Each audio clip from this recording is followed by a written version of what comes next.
شبابا قد أنابا وإلى الله استجابا إن من يرجو الثواب. نحمده ونصلي ونسلم على رسوله الكريم أما بعد. محترم سامعین، ہمارے یہاں ہندوستان میں ایک واقعہ سوشل میڈیا پر بڑا چرچے میں ہے۔ ہندوستان کی ریاست کیرلا سے ایک نوجوان پیدل حج کے لیے روانہ ہوا ہے اور لوگ اس کے جذبے کو سلام کر رہے ہیں، اس کی جد و جہد کی حوصلہ افزائی کر رہے ہیں، اس کی تعریف کر رہے ہیں۔ یقیناً یہ ایک بہت بڑا جذبہ ہے، حوصلہ ہے، جد و جہد ہے اور حج بیت اللہ کے لیے، اللہ کے گھر کی زیارت کے لیے اس کے جذبات ہے۔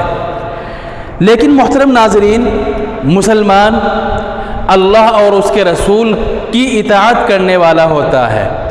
کامل مسلمان وہی ہے جو اپنے ہر عمل میں، اپنے ہر کام میں اللہ اور اس کے رسول کو نمونہ بنائے، رسول اللہ صلی اللہ علیہ وسلم کی سیرت کو نمونہ بنائے۔ ہمیں یہ دیکھنا ہے کہ اس نوجوان کا یہ عمل، یہ جذبہ، پیدل بیت اللہ کے لیے سفر کرنا، آیا شریعت کے اعتبار سے صحیح بھی ہے یا نہیں ہے؟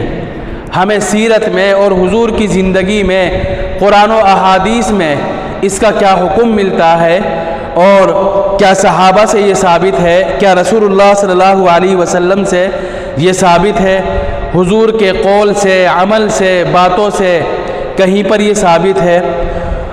تو محترم سامعین، جب ہم سیرت کا مطالعہ کرتے ہیں، قرآن کو دیکھتے ہیں، سیرت کو دیکھتے ہیں، احادیث کے ذخیرے کو دیکھتے ہیں، تو کہیں بھی ہمیں یہ نہیں ملتا کہ رسول اللہ صلی اللہ علیہ وسلم نے مکے کے لیے مدینے سے پیدل سفر کیا ہو۔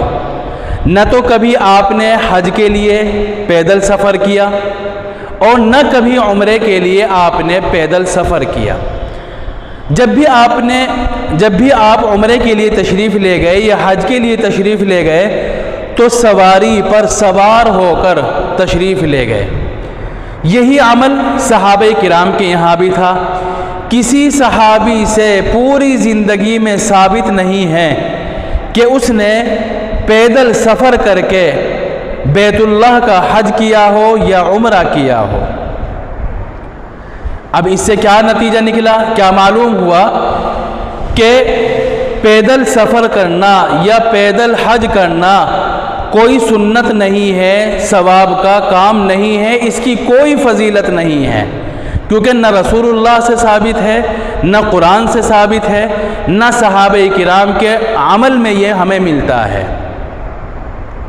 بلکہ اگر دیکھا جائے تو اللہ اور اس کے رسول اس کام کو ایک طرح سے ناپسند فرماتے تھے۔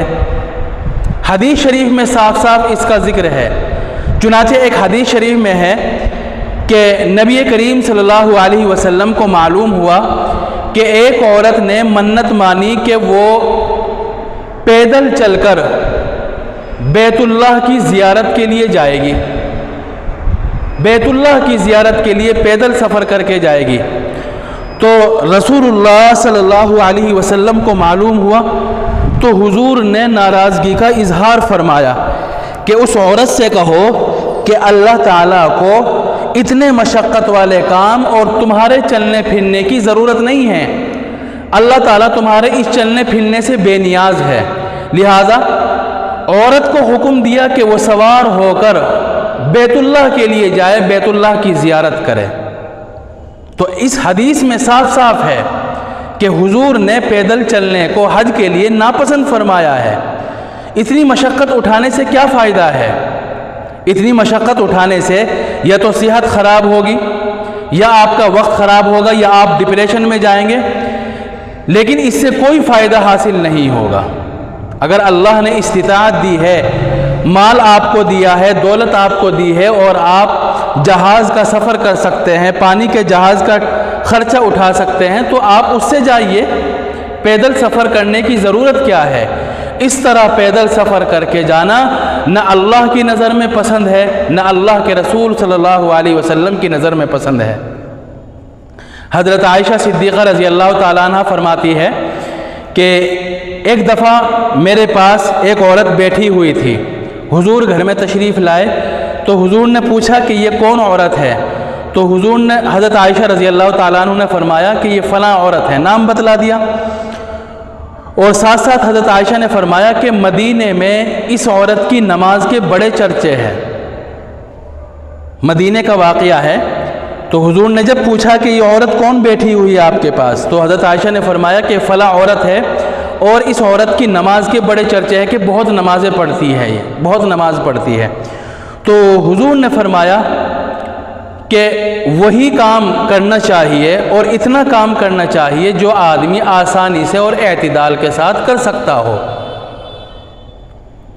اللہ تعالیٰ کو مشقت کے ساتھ، کہ جس میں انتہائی مشقت ہو، بہت زیادہ پریشانی اٹھانی پڑتی ہو، اتنا کام پسند نہیں ہے۔ تو دیکھو اللہ کے رسول صلی اللہ علیہ وسلم نے اس کو اتنی مشقت کے ساتھ نماز پڑھنے سے بھی منع فرما دیا، حالانکہ نماز پڑھنا تو حج کرنے سے بھی افضل ہے، اور روزانہ 5 وقت کی نماز پڑھنا فرض ہے۔ اعتدال سے کام لینا چاہیے۔ تو ان دونوں حدیثوں سے معلوم ہوا کہ ایسا کام کرنا جس میں بہت زیادہ مشقت ہو وہ شریعت کی نظر میں پسند نہیں ہے۔